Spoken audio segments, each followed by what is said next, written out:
বাবা অনেক শীত। শীত লাগছে তোমার? ঠান্ডা লাগছে? দিদি তোমার কি ঠান্ডা লাগছে? দিদি এটা দাও দেখো। দিদি এই যে দেখো, তোমার কি ঠান্ডা লাগছে? হ্যাঁ হ্যাঁ ঠান্ডা লাগছে। তোমার শীত লাগছে অনেক?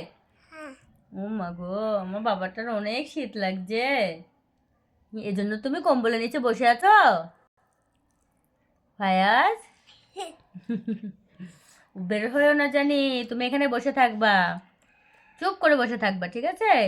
কম্বলের থেকে আজকে বের হবে না।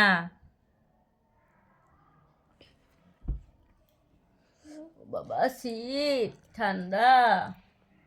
হুম, হাত বের করো না, এভাবে থাকো। দিদি দিদি এই উইন দিদি উইন দিদি দেখা যায় না।